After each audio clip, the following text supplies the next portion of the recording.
ঘুরতে যাওয়ার আগে আমরা প্ল্যান তো অনেক কিছুই করি, তাই বলে কি সব প্ল্যান একরকম ভাবে সফল হয়? না, হয় না। তবে একরকম ভাবে সফল না হলেও অন্যরকম ভাবে তো হতেই পারে।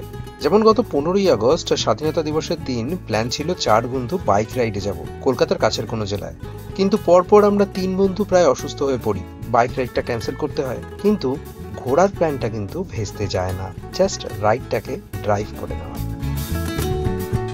Good morning. আজকে স্টার্ট করছি এখন কলকাতা, সাউথ কলকাতা থেকে, যাদবপুর থেকে।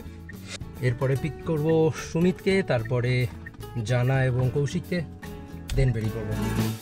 প্ল্যান মতো বাকি 3 বন্ধু গাড়িতে ওঠার পর কলকাতা থেকে বেরিয়ে উঠি দুর্গাপুর এক্সপ্রেসওয়েতে টুয়ার্ডস শক্তিগড়। আমাদের আজকের গন্তব্য বাঁকুড়া। আমরা শক্তিগড়ের আগে এতক্ষণ পরে গিয়ে দাঁড়িয়েছি একটু, একটা টি ব্রেক। আমরা সাথে করে চা নিয়ে এসেছি, জানা, সুমিত, কৌশিক আমাদের জন্য চাটা নিয়ে এসছে।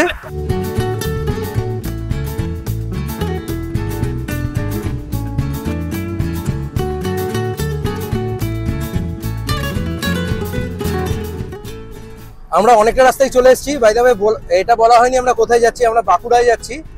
বাঁকুড়াতে শিউলিবনা একটা গ্রাম, যেটা এক্স্যাক্টলি শুশুনিয়া পাহাড়ের একদম পিছন দিকে, শুশুনিয়া পাহাড়ের পাশে। ওখানে শিউলিবনা উইকেন্ড স্টে একটা রিসর্ট আছে, ওখানেই আমরা থাকবো, তাই প্ল্যান আছে। তো আমরা অনেকটা রাস্তায় চলে এসেছি। এখন সময় কটা বাজে? এখন 7:23। আমাদের সাড়ে 10টার সময়, মানে গুগল ম্যাপ দেখাচ্ছে যে 10:30 বাজবে পৌঁছতে, বাট আমাদের তো চেক ইন টাইম 12টা। সো আমরা অবশ্যই ডিরেক্ট তো যাবো না, অনেকক্ষণ দাঁড়িয়ে তারপরে বিভিন্ন জায়গায় দাঁড়িয়ে রেস্ট নিতেই যাবো, আড্ডা দিয়ে আশপাশ দেখতে দেখতে। আপাতত দুর্গাপুর এক্সপ্রেসওয়েতেই আছি। তো আমাদের ছিল এটা, যেটা আগেই বলেছি, আমাদের এটা ছিল একটা মনসুন রাইড, বাট মনসুন রাইডটা এখন ড্রাইভে পরিণত হয়েছে। 4 জন রাইডার এখন একটা গাড়িতে, এটারও আলাদা মজা। কিছুক্ষণের মধ্যেই শক্তিগড় পৌঁছে একটা ছোট দোকান থেকে অল্প কিছু খাবার খেয়েই ব্রেকফাস্টটা সেরে নিই। কোনো একটা ল্যাংচার দোকানে এসেছি, যেখানে ল্যাংচা আমরা খাবো না। ব্রেকফাস্ট সেরে নিয়ে আমরা বেরিয়ে পড়ি টুয়ার্ডস পানাগড় দুর্গাপুর, যেখানে দুর্গাপুর থেকে আমরা টার্ন নেব বাঁদিকে বাঁকুড়ার দিকে।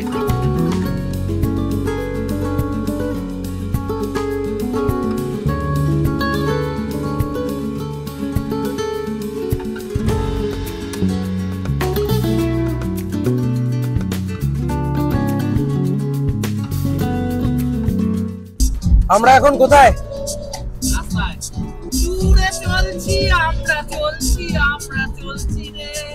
আমরা এখন প্রায় দুর্গাপুরের কাছাকাছি। তো 82 কিলোমিটার বাকি, 1 ঘন্টা 51 মিনিট দেখাচ্ছে।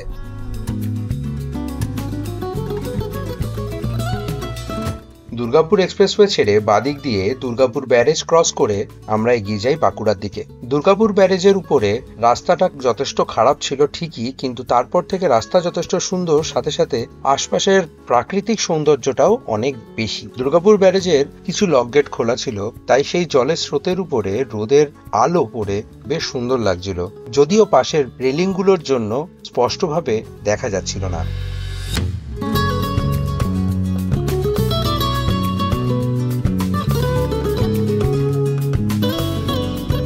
এরপর থেকে আমাদের গাড়ি ছুটে চলল স্টেট হাইওয়ে ধরে, দুপাশে সবুজকে সঙ্গী করে।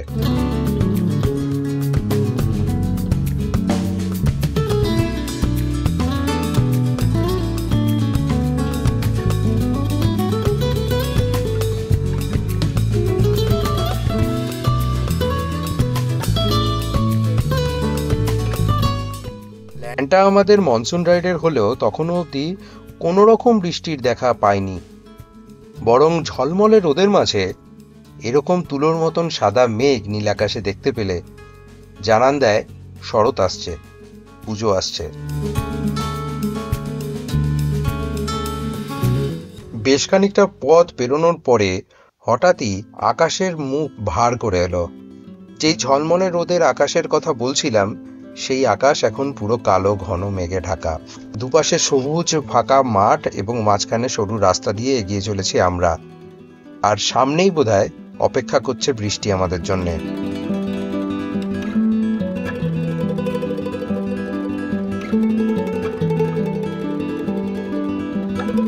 বলতে না বলতে কিছুক্ষণের মধ্যেই নামলো বৃষ্টি, আর তাও বেশ জোরে।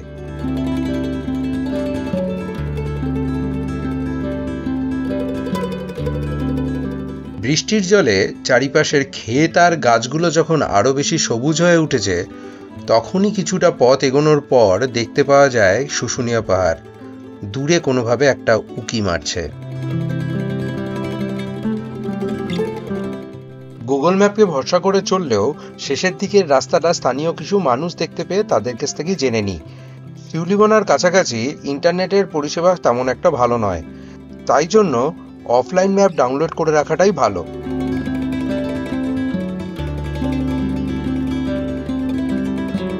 দুপুর 12টার একটু আগে আগেই আমরা শিউলিবনা গ্রামে ঢুকে যাই।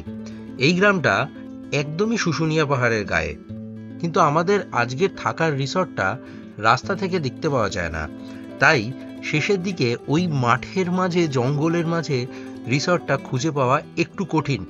যেহেতু সামনে কিছু লোক পেয়ে যাই, তাই তারা রাস্তাটা দেখিয়ে দেয় মাঠের মাঝখান দিয়ে যেতে।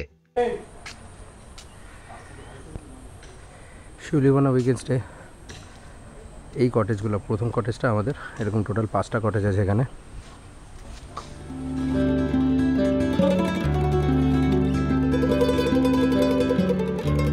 এটা ওদের ডাইনিং স্পেস। এই জায়গাটা খুব সুন্দর, সব কটা কাঠের অরিজিনাল, মানে কাঠটাকে কেটে জাস্ট বসিয়ে দিয়েছে এরকম।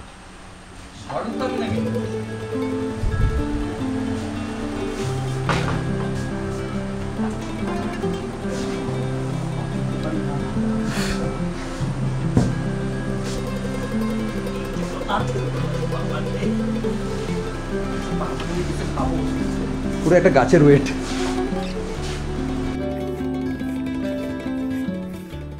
দুপুরবেলা বেশ সুন্দর একটা লাঞ্চ করি, আর তারপরেই আমরা 4 বন্ধু বেরিয়ে পড়ি গ্রামটার চারপাশটা একটুখানি ঘুরে আসতে। আর রিসর্টের ঠিক পাশেই রাজা চন্দ্রবর্মনের শিলালিপি, তাই সেটাও একবার দেখতে যাওয়ার ইচ্ছা হলো।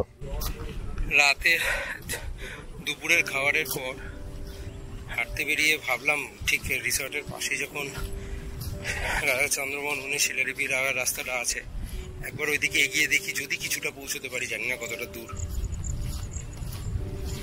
এই মেঠো এবং পাথুরে রাস্তা ধরে জঙ্গলের ভিতর দিয়ে ঠিক শুশুনিয়া পাহাড়ের উপরে উঠে যেতে হয়। কিছুটা এগিয়ে দেখি, যদি খুব বেশি দূর হয় এখন যাব না, আমরা তো কালকেও রয়েছি, কালকে দেখে নেব।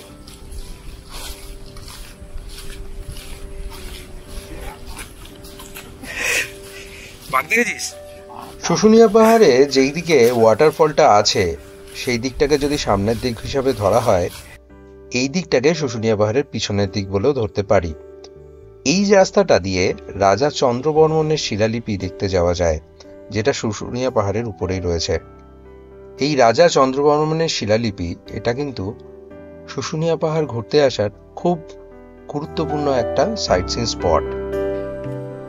অনেকটা এগিয়ে আসার পর রাস্তাটা, এখানে আরো অনেকটা যাওয়া যাবে, কিন্তু আমরা যাচ্ছি না এখন। একদম শুশুনিয়া পাহাড়ের নিচে জঙ্গলটায় নিরিবিলি জায়গাটা খুবই সুন্দর, খুবই সুন্দর ভাই।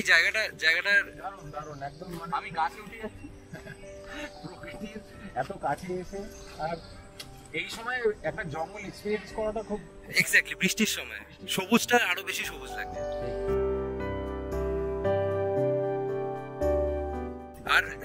আর আরেকটা কথা বলতে, এই রাস্তার সাথে আমাদের কোনো রাইডের কিছু মনে পড়ছে? হ্যাঁ, কাকড়াঝড় রাইডের সময় এরকম একটা রাস্তা দিয়ে আমরা গেছিলাম।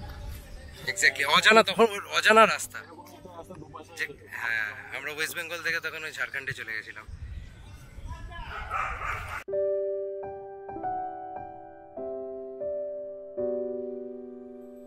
দুপুরবেলা খুব ভালো একটা লাঞ্চ করার পর বেশ টায়ার্ড লাগছিল, তাই এর থেকে বেশি আর আমরা গেলাম না, ফিরে গেলাম রিসর্টে।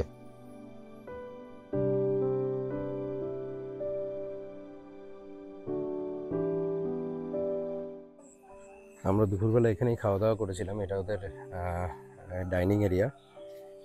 এখন লাঞ্চ ডিনারের জন্য যাচ্ছি।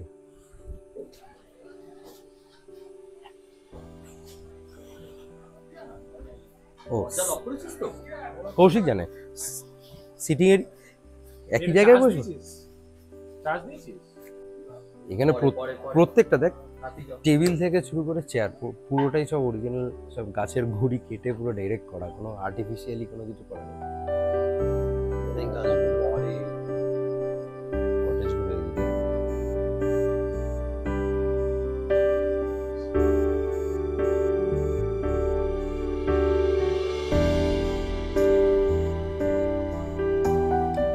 আমাদের চিকেন চলে এসছে প্রত্যেকের।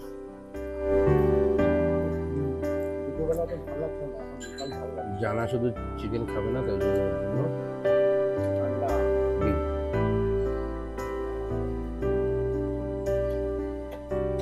চাইলে ভাতও পাওয়া যাবে, এটা বলেছে রাত্রিবেলা ভাতও পাওয়া যাবে।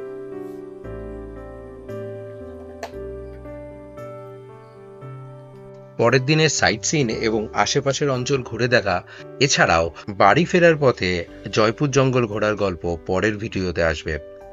আমাদের ভিডিওগুলো ভালো লাগলে প্লিজ একটা লাইক করে দেবেন, একটু আপনাদের মতামতগুলো কমেন্ট বক্সে জানাবেন, আর এক্সপেক্ট করছি আপনারা আমার চ্যানেলটাকে সাবস্ক্রাইব করে নেবেন। সঙ্গে থাকবেন, ভালো থাকবেন।